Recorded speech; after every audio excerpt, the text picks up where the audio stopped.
Welcome to the Stanford Global Studies Summer Film Festival. My name is Christophe Crombez, and I'm the Interim Director of the Europe Center at the Freeman Spogli Institute for International Studies at Stanford.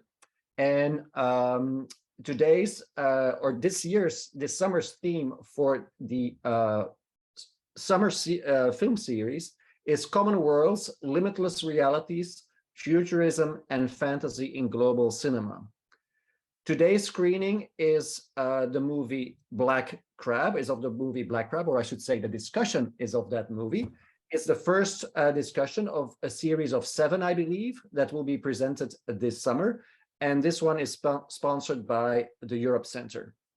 I will be leading today's discussion for the next hour or so. I'm not a movie critic, so it is not my intention to be speaking for the next hour. What I'm going to do is I'm going to provide a summary, give a brief summary, as is customary, I think, in this movie series. And then I will also give my impressions, and I will ask you for your impressions. I will ask a few questions, ask for your opinion about the movie, and so on. And I hope, and I'm pretty sure, that we will have an interesting discussion for the next hour. The way we're going to organize this discussion is as follows. You're all familiar with Zoom, I am sure. If you want to participate, if you want to give your opinion, or you want to ask a question, you can use the reactions feature at the bottom of your screen. If you click on reactions, then you can raise your hand. So click on raise hand, and I will then recognize the people who have raised their hands, and will call on you to participate in the discussion. So please keep yourself muted as long as you're not intervening, as long as I have not recognized you. And after you have made your comment, please mute yourself again. And of course, before you make your comment, please unmute yourself. So I think that's a good way of organizing this discussion. Now, one thing that I need to point out, you already know, is that this discussion is being recorded as we speak. So please be aware of that. There's a web page also for this series, and you can be added to the mailing list, a mailing list that will only be used for the purposes of this series. So if you want to be added, if you're not already on the list, please go to the news and events section of the Stanford Global Studies website. So go to Stanford Global Studies, go to news and events, and there you will find all the information about the movies that we are showing this summer. And you can also put your name then on the list for this year and for the years to come if you want to. So thank you for coming. And I definitely hope that you enjoyed the movie. I assume that you all watched it. But as I said, I will start by giving a brief summary. That is my summary. And I can already tell you that my first question for you will be to see whether, in your opinion, I missed anything, I left out any important details in my summary. Of course, to some extent, my summary reflects my background and the way I look at a movie, the way I summarize movies. And there may be things that are important that I missed or that I didn't mention. And you may also just have a different opinion on what matters. So in my opinion, this is basically an action movie, a suspenseful movie that is set in a Nordic country. And we have the Europe Center. We've participated in this film series, in this film festival in previous summers before the pandemic. And we have a history of choosing Nordic movies, as some of you may know. Maybe it's to some extent a coincidence, but anyway, it's set in a Nordic country in an area devastated by war. The main character is a woman in her 30s, I would say, who has a little daughter that is probably around 10 or so at the start of the movie. And at the beginning of the movie, the daughter is violently taken away from her by some military forces or paramilitary forces. And presumably, I would say these forces are invaders or some kind of rebels. She's then recruited by the army to participate in a mission, a 6-person mission to go behind enemy lines, to skate behind enemy lines, I should say, cross an archipelago that is frozen, and that apparently is not often frozen, but in the movie it is. And she's chosen to do that because she's a good skater and she knows the area and so on. The purpose of the mission is that they have to deliver 2 canisters with some chemical potion in and something that can be used in chemical warfare. They have to deliver that to the forces at the other side of the archipelago. She agrees to go on this mission, even though she refers to the mission herself as a suicide mission. And the main reason why she does that is because she is told that when she gets to the other side, she will see the daughter, because the daughter is supposed to be held somewhere in some facility at the other side of this archipelago. Miraculously, but of course, since she's the main character in the movie, not surprisingly, she makes it to the other side and she manages to deliver the canisters to the friendly forces at the other side of the archipelago. 4 of her companions, however, die from gunshots or from drowning. One of them survives. And I referred earlier to the fact that we showed some Nordic movies earlier. You may remember that I believe the year before the pandemic started, in 2019, we showed a movie Kon-Tiki. And actually her companion was also one of the main characters in that movie, another Nordic movie. Anyway, she gets to the other side with this one other companion, or actually not together with him, but they both get there. But when she's handed over the canister, she finds out that her daughter is actually not there, and that she was only promised that she would be able to see her daughter because the army knew that this would be an extra motivation for her to engage in this whole enterprise. Of course, when she finds out about this, she's very upset.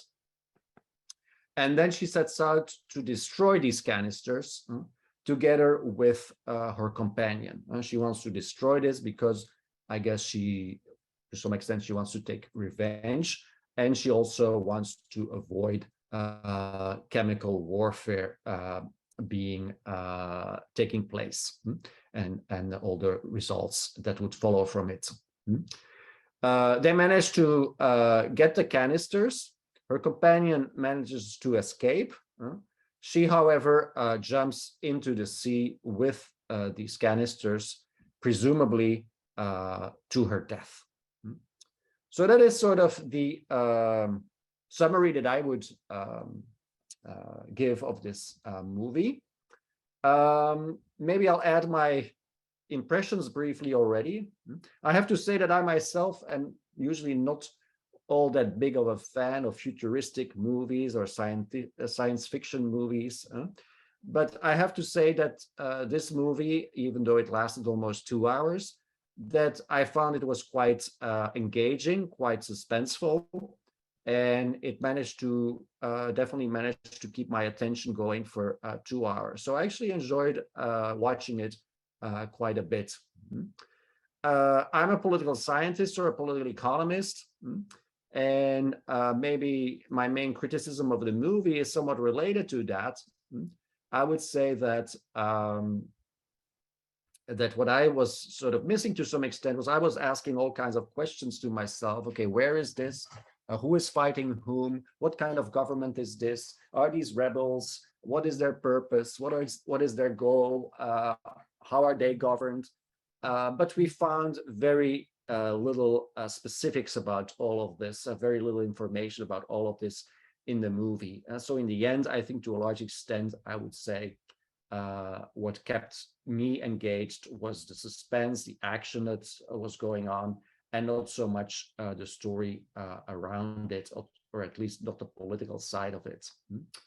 I have some other impressions about what this movie is really about, and what I believe that this is sort of the main theme or the main message of this movie.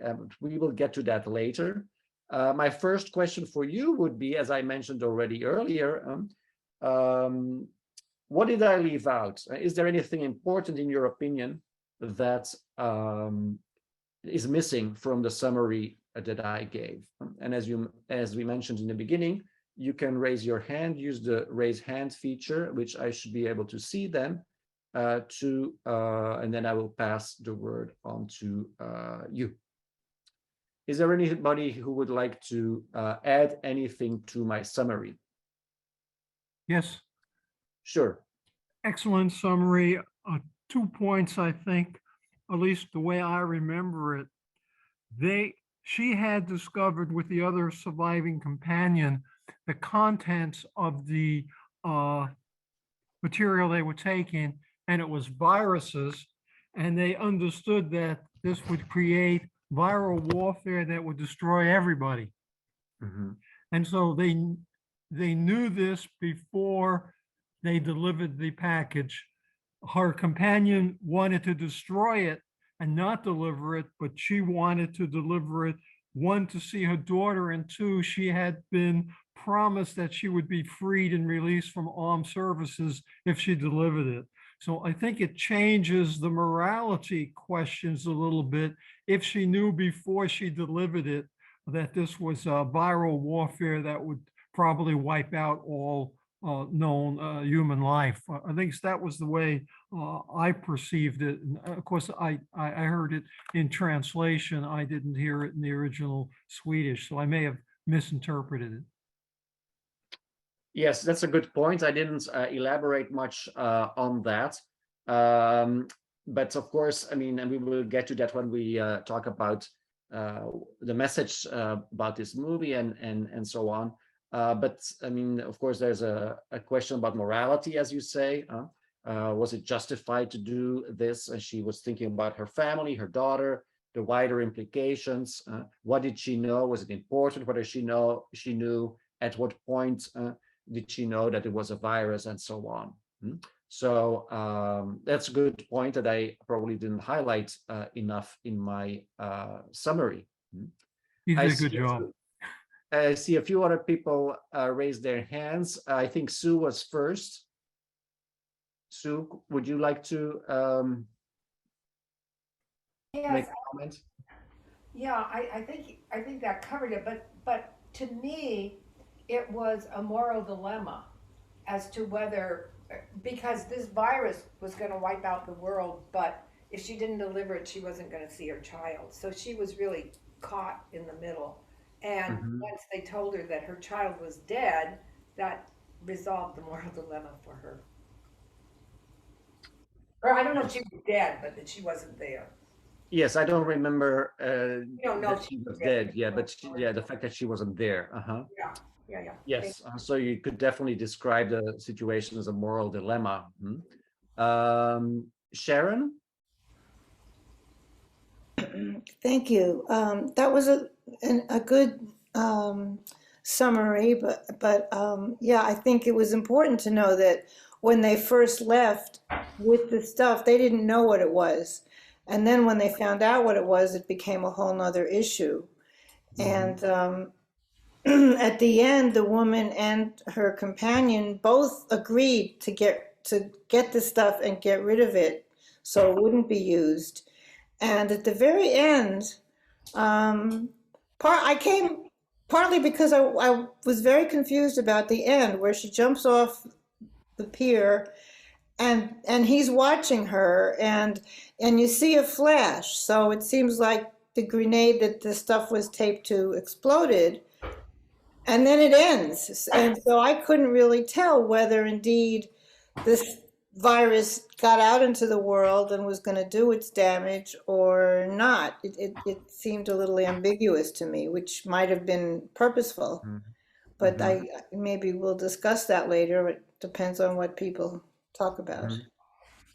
Yes, I would agree that there's quite a bit of ambiguity in the end, and what happens with the virus, what happened with the daughter, what happens with her companion, and even what happens to her. My interpretation was that she dies, but I could see maybe that some other people may have some questions about that. There's another person who raised their hands a while ago, RYF. I'm not sure how to address you, but would you like to make your comments? Or otherwise, we can go to Deborah. Deborah also raised her hand.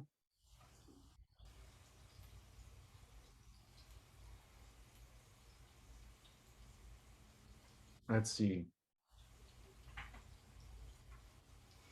Deborah? Yes, can you hear me? Yes.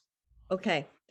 I thought that to address what the last woman who spoke said was that the point was that the virus wasn't ready to be used yet, that they had to take it into the lab and mix it up with something else to actually get it active and viable.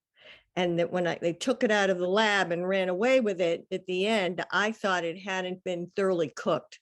So that when she jumped off the parapet and blew herself up and, the canisters up with a grenade and plunged into the water, that she had successfully, destroyed it and herself at the same time. That was my theory. Yes. That's definitely one interpretation that I think is largely also consistent with my interpretation. I don't see anybody else who raised their hands at this point. Tony, yes. Yes. Having been in that environment in my military days in Sweden and done stuff behind enemy lines, so to speak, I thought it was very realistic. I thought after about 15 minutes, can I stand another hour 45 tension? Because it was tension upon tension upon tension. But I did find the movie, if not enjoyable, at least very disturbing. So getting to the plot, I do agree, and I thought about that these vials, these canisters, needed to be cooked or whatever in this lab, so it wasn't yet active. So that was one thing. The second thing is we saw the grenade explode and supposedly destroyed this supposedly non-active virus. But I do think because it was winter, because there was ice, because she jumped, there is no way she could have survived, whether she was still holding the grenade or just landed on the ice, because it was quite a chasm to jump over. There are a bunch of other questions about the plot that you mentioned, Christopher, that you kind of had to guess. Now, where is this exactly? What country is it exactly? I thought, is it on the west coast of Sweden or on the east coast of Sweden? It appears to be in the Baltic Sea. So there were many, many questions that were just left open to interpretation, which I kind of made, aha, there is going to be a part 2. Okay, so you're from Sweden originally. So what is your interpretation in the end about where this took place and so on? I mean, I think the only 2 places that I know exist that they mentioned were Malmö and Copenhagen, I believe. They mentioned at the very beginning. Yeah, so, that was ambiguous because this is my backyard. They start out with a Norwegian name place from where they start to a Swedish name place where they are supposed to deliver the canister. And then they talk about a place on the West Coast.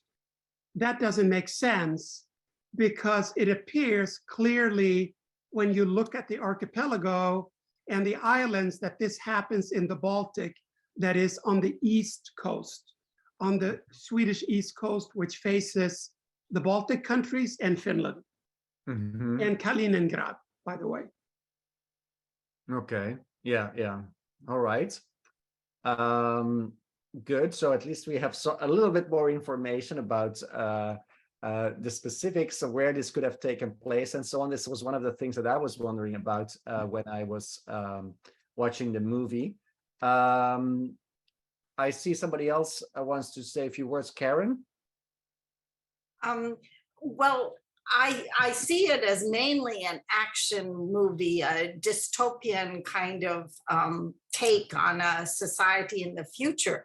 But if you get down to the two main characters, the woman and the man, I think there was some ambiguity in that as well, that you didn't seem to mention in your plot summary that the lieutenant who was her initial escort disappeared, and you're at the beginning of the film, and you're not sure whether she was being led into a trap or an ambush.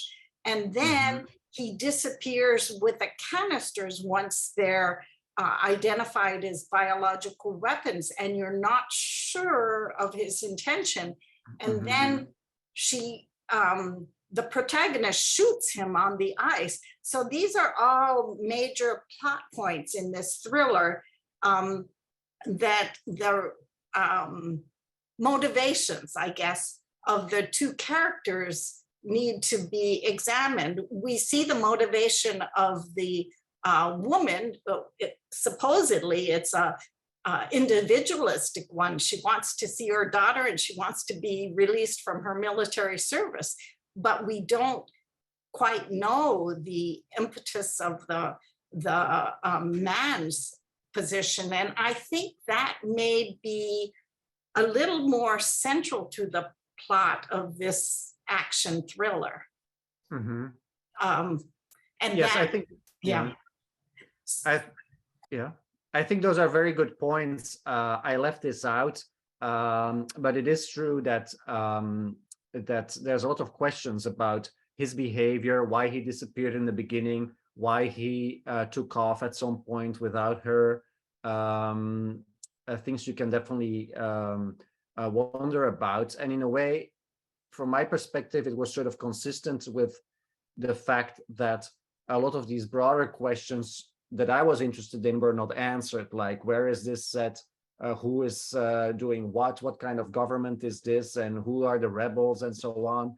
And the same ambiguity or vagueness was also there with respect to the behavior of this companion, right from the beginning, when he disappeared, when he was taking her to the military base, all the way to the end, when he tried to go and take off by himself with the canisters.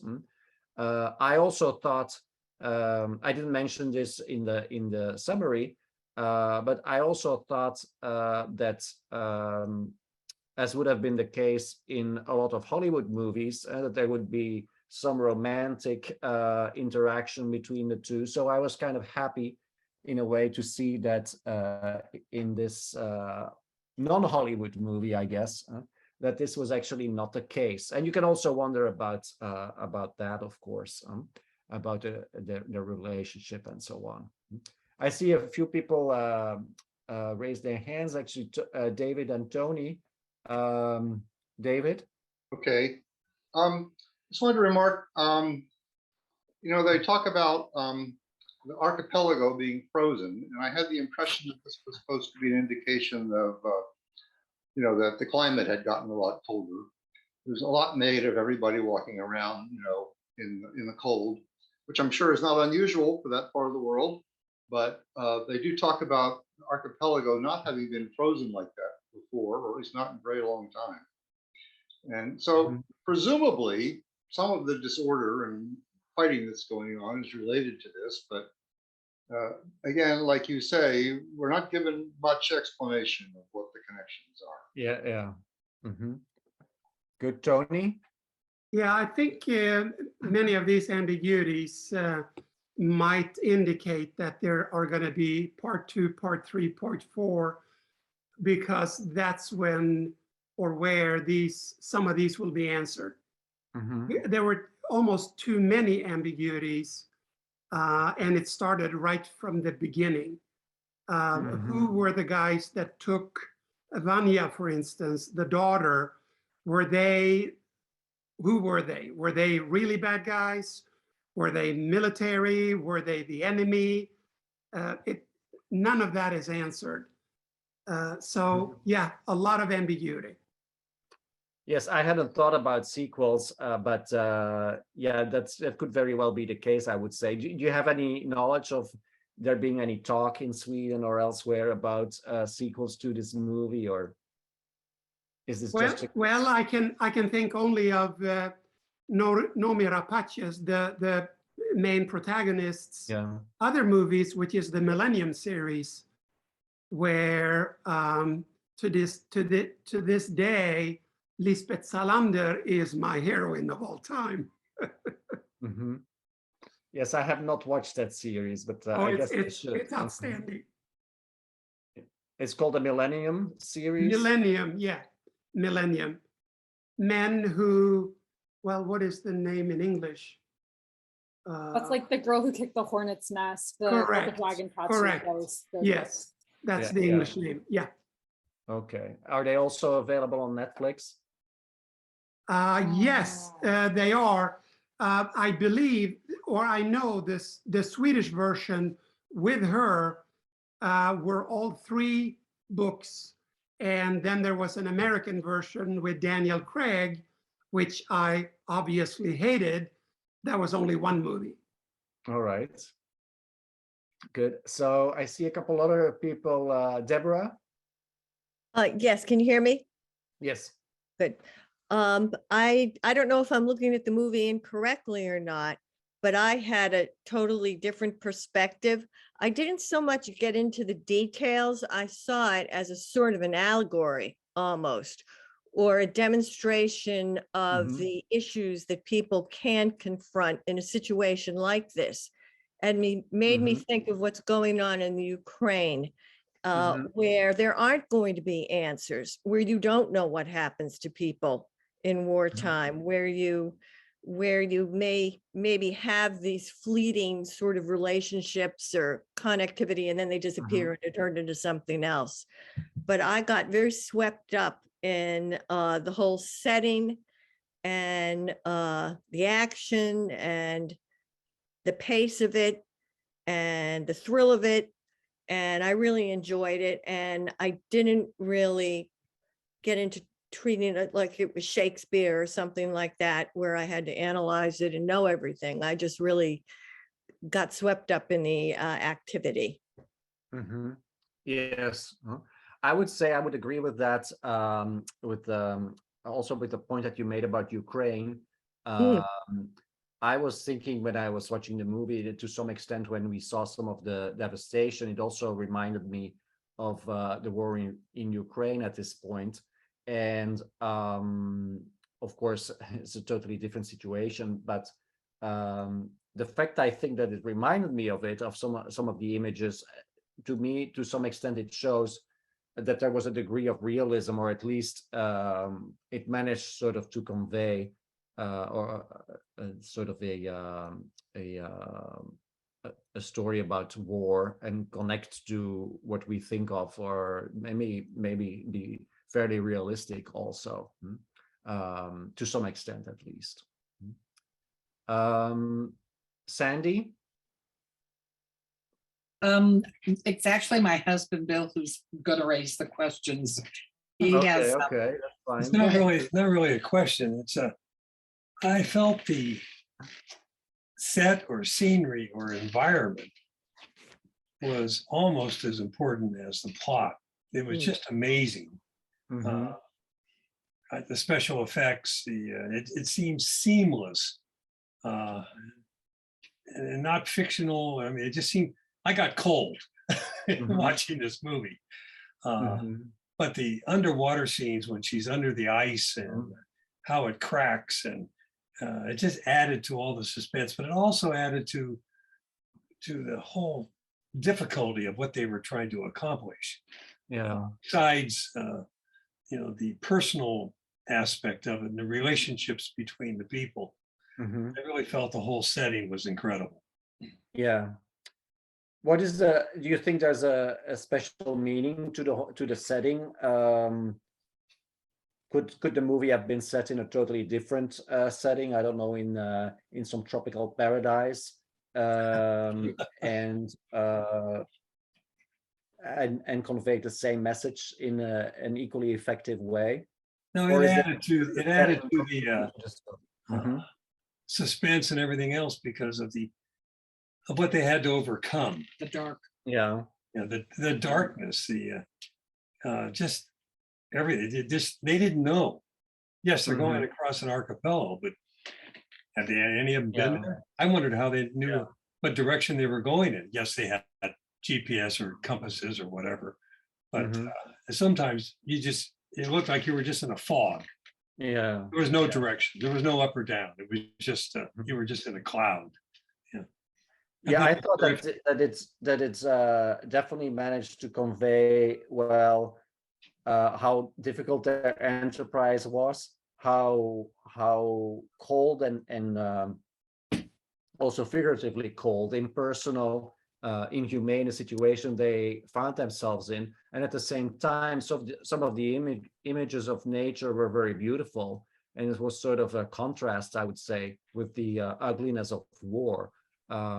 Anyway, that was my interpretation. I guess you can look at it It was very striking. in many different ways.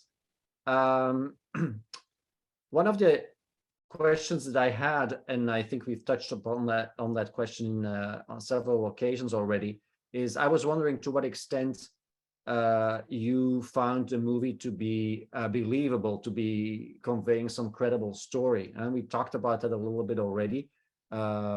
It reminded me of the war in Ukraine also.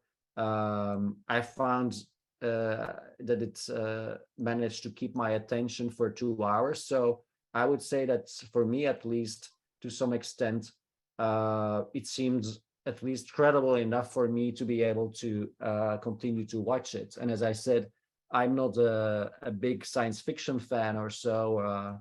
If movies don't seem to be too credible for me, then I often lose interest very quickly.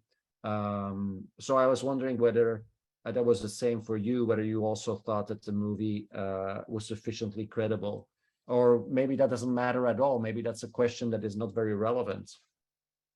Does anybody have any thoughts on that? I wanted to Sure. comment on the ambiguity on who was fighting whom. I think that was purposeful. I think you don't have it clearly defined who is good guys and who is bad guys. And if they succeed in their task, almost everybody's going to be destroyed. So I think it was setting it up as a moral, ambiguous situation. In terms of believability of the plot, it's a common genre. I call it the 10 Little Indian plot.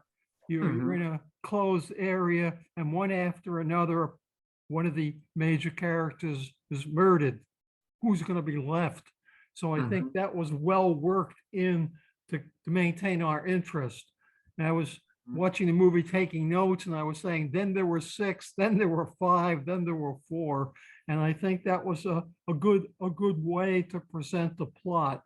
Was it completely believable? No, not at all. There probably are other ways they could have delivered the vials of virus rather than risk these people's lives going through the ice. But it did hold my interest, and I thought it was extremely well acted with, as others commented on, excellent special effects. Okay, getting back to the morality. I mean, several of you brought that up already. So I as a lot of people already mentioned, I think to a large extent this is an action movie, a very suspenseful. but there's also a different way of looking at it, and then there's definitely some moral questions about the importance of family as opposed to some higher good for society, or for the side of the war that you're on. Maybe part of the story is that there's no good and bad in a war. To some extent, I want to ask you whether you look at it to a large extent as just an action movie, or whether that's the moral questions in the movie are important to you and crucial for the movie. And if that is the case, what is the real moral question in this movie, and what is the lesson, if there is any, that the movie tries to convey? I see Sharon has raised her hand. I think that was already maybe in reaction to something else, but maybe we can turn to Sharon, and then we can see whether anybody wants to add anything about the morality of the movie. Sharon? Thank you. I guess it is an action movie, but I wasn't looking at it as an action movie with good guys and bad guys so much. To me, it was more, it was very intense, and it was about the relationships amongst what was originally 5 people, I think 5. And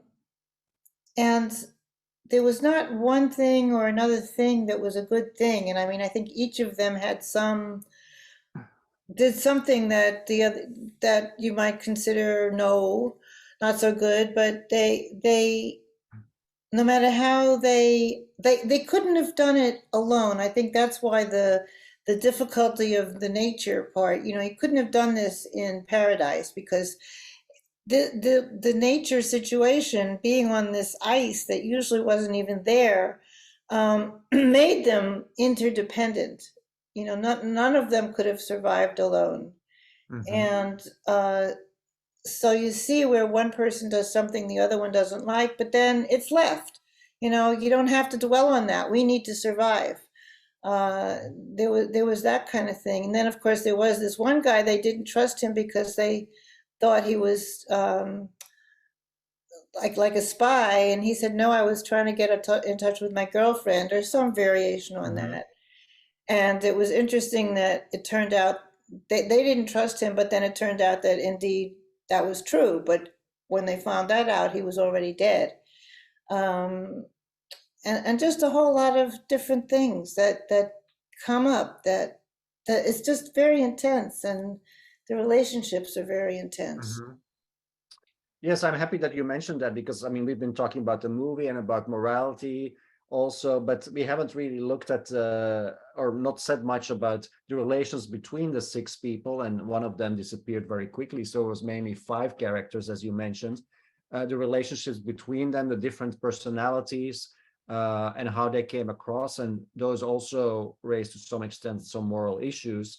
In some of the discussions, it's clear that some people are maybe more idealistic, some are more like the main character is more driven by the fact that she wants to see her daughter, and basically wants the mission to succeed whatever the cost, whereas some of the others, like the younger guy,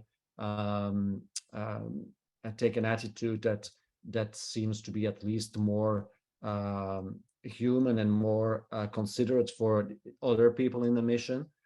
There's issues of potential betrayal and distrust and trust. There's also some rivalry, especially at the end, I would say, when the guy takes off, her companion who makes it takes off on his own, and wants to, apparently for whatever reason that we don't know, wants to deliver the canisters on his own, or maybe get rid of them. We don't know. So there's all kinds of interrelational issues within that little group that could be explored further. I don't always know what the meaning is of all these different relationships and the different details in them, but it's definitely an important aspect that we haven't talked about yet. Does anybody want to add anything about the interpersonal relationships or about the morality of the movie? the moral questions that it raises.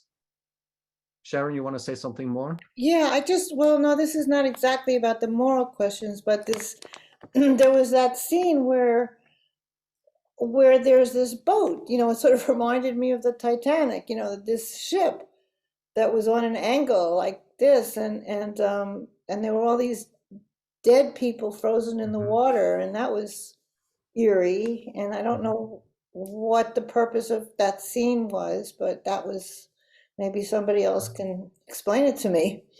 Yeah. I don't know what the purpose of the story about the boat was. I guess to some extent it further illustrated how awful the war was. I mean, also because I think it was just before they got to the boat, they saw all these victims of this shipwreck, I guess, that were stuck in the ice. So I would guess that sort of conveys the message that about how terrible war is, even though we don't know for sure that that ship perished in the war. Shannon? I was going to say this kind of one of the scenes that really stuck with me a lot was, I agree, the cinematography and the lighting and the colors were really stunning. And towards the beginning, one of the first shots of them, skating across the ice in formation, they looked so well placed and so balanced. The human figure, right, against the sky and everything.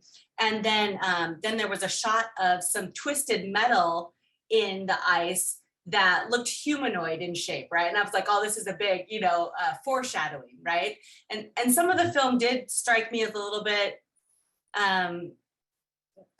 cliche. Some of these beats are so familiar, but I really enjoyed it, and it was gripping.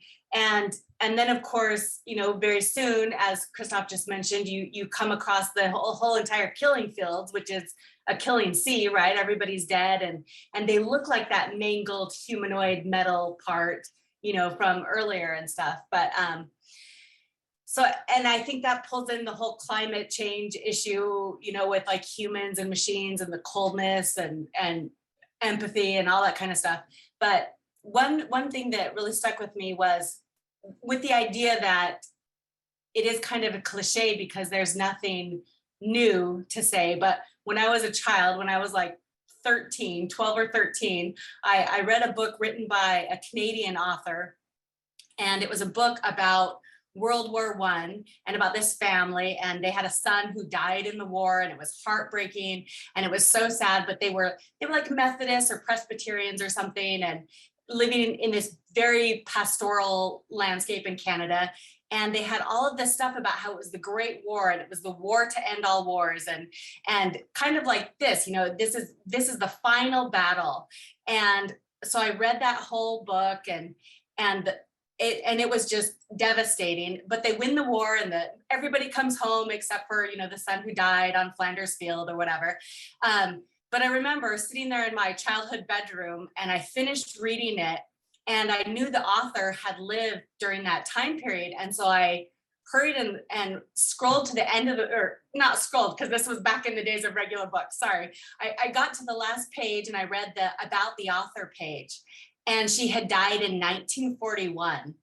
And I cried for hours just knowing that she had really believed all this optimistic stuff about the Great War being the war to end all wars. And then to have to live long enough to see World War II start, right? I was just devastated by it. And so I remember that watching this movie, it's the other thing I mentioned to Christophe earlier is that we can't help ourselves from romanticizing war movies in the past. But when we look ahead and we create, whoever, movie makers, create films about wars in the future, dystopians, all that kind of thing, it's so much easier to not romanticize the future, because I think we've mostly accepted that war is just terrible, but I don't know why we keep romanticizing wars in the past. So anyway.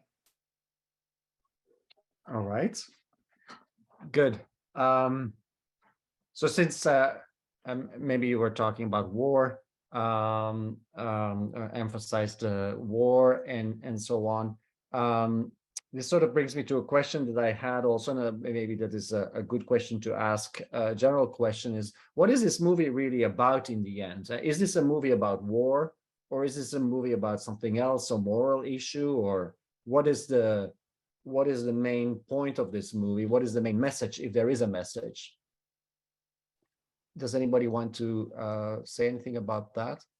I actually, we talked about the moral dilemma, about the suspense and the action, but one way of looking at this movie, and maybe the way I looked at it quite a bit, was to look at it as a movie about the power of motherhood.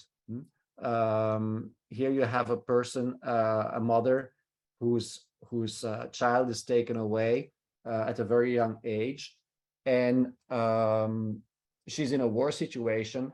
And to some extent, it illustrates what she is willing to do to get back to her daughter and to be able to be reunited with her and protect her.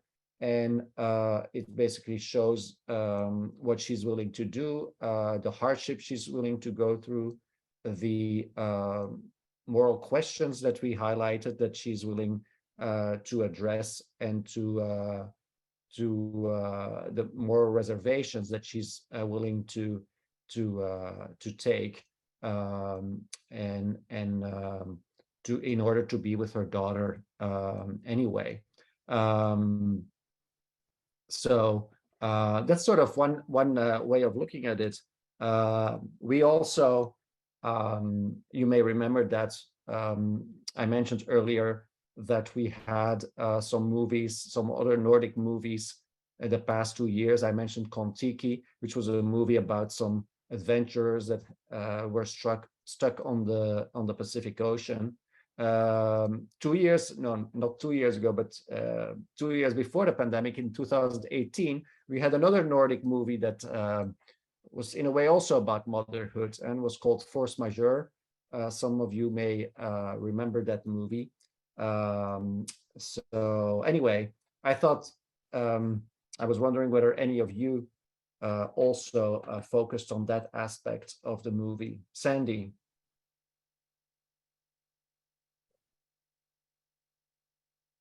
I did also feel that way about the motherhood part, that she wouldn't have done it if he hadn't said to her, we found your daughter. And she really wanted to go. And so she did. And she was willing to carry that until she got there. And then she found out that they had lied to her. And to her, that was when they said, then when she decided she wanted to destroy it, it was, and if I remember correctly, she said, it's the only way that if my daughter is alive, I can keep her alive. Because if she allowed it to become victimized, so they say, then everybody would be dead. And she would rather destroy it in the hopes that if her daughter's out there, her daughter would survive. And it also is current in terms of what's going on today in all of the immigration camps, especially here on the border of California, where mothers are separated from their children and can't find them. Many of them cannot find it. So it's an inhuman part of war. Yeah. Good. Anybody else who wants to add anything about motherhood? You mentioned the movie. If I remember correctly, the original movie was Nordic, about an avalanche. Yeah. When you refer, they remade it, English version of it, changed the couples a bit, but it was again the mother protecting the children and the dad saving himself. And so I can see the association where here the mother is doing everything to try to save her daughter, and the other people's motivations are a little more questionable, what they're involved in. And I think those were excellent. That film series that year was fantastic, dealing with how different families throughout the world deal with things. All right, Glad you brought that up. good. Other comments about motherhood? We have about a little bit less than 10 minutes left. So I want to ask you also whether there's anything else that you want to bring up that I missed, some aspects of the movie that you would like to discuss, some comments you would like to make that are maybe not at all related to anything that I saw in it or any of the questions or comments that I raised. There's, of course, many different ways of looking at this movie. Anybody? I can say something. Sure. So I think you know, a couple of people have mentioned now the presence of the people beyond kind of the core six and the folks who are soldiers. So we've got, you know, clearly what's happened, an immigration crisis of sorts, and folks who were striving to get out and flee to safety who clearly didn't succeed. And in the beginning, of course, you see a lot of people who are really stranded, who are trapped in these immigration camps of sorts. And I think it really kind of got my wheels really thinking about the cost of and the realities of war for the average person. I think these films always really follow kind of a hero or a heroine character, and you know, we really get sucked into their world and their journey. But I think the film does a really good job of highlighting how war is not just experienced by the soldiers or by those in government or making decisions about this, but really does kind of come home to everybody in a given region, and how people have to try to grapple with that or deal with that and survive if they can. Mm-hmm. Yes. Any other comments? I would say that I mean, even though this is a futuristic movie, I mean, the title of the series is Common Worlds, Limitless Realities, Futurism and Fantasy in Global Cinema. So it is a futuristic movie, but at the same time, it also shows that some commonality that we can all relate to some extent, some human emotions, and also it can be related to current events and to things that are going on right now. We mentioned the war in Ukraine, and we here are at the Europe Center, so that's definitely very much on our minds. Immigration issues, an issue both in Europe and also here in the United States. And I would also say that to some extent, I mean, it's about motherhood we mentioned, or I mentioned that to some extent it's about motherhood, the story. It also reminded me when I was watching it, it reminded me a bit of the Hulu series, I believe, Handmaid's Tale. And I thought, especially in the beginning, that some of the images were very strikingly similar, like when there were a few people that had been hanged, I believe. I think in Handmaid's Tale, there are some very similar scenes. The environment is also very cold and a lot of destruction. So I think for me, at least, it also brought up some issues of women's rights and so on. So I think there's a lot of material to be found in this movie that relates to current events, to the situation that we find ourselves in Europe and in the United States. Any other topics that we did not touch on, Deborah? Yes, I think sort of at the end where she's left with that cute guy who was in Kon-Tiki. I don't know his name, but I think one of the messages that came across there was, don't trust anybody in charge. Don't believe what they're telling you. You know, carve your own path. And in the beginning, they were diametrically opposed to each other, but as time went by, and when they discovered what was really in the canisters, their views changed. And they found out in the end that they really were on the same side, right? And they were united in recognizing the fact that the people who they were supposed to be saving and working for and helping were really just as bad, right? and so they rebelled against that. And I think that was the last message, if you want to call it, that I picked up on. Yeah. Good. Further ambiguity about good and bad and so on. Other comments that we haven't on issues that we haven't talked about? If not, then we can just conclude our discussion. I'm very happy that you were all here and watched this movie. We didn't watch it together, unfortunately, but at least we were able to talk about it together. As I mentioned in the beginning, I want to remind you that this is part of a series, the Stanford Global Studies Summer Film Series. You can go to their webpage and the Stanford Global Studies webpage, and you can sign up there for the movies and for the email list. The next movie is 2 weeks from today on July 27, another Wednesday evening. And the movie will then be Cargo, which is an Indian Hindi language movie, philosophical science fiction. So I hope that many of you will attend some of the other movies and also the movie in 2 weeks.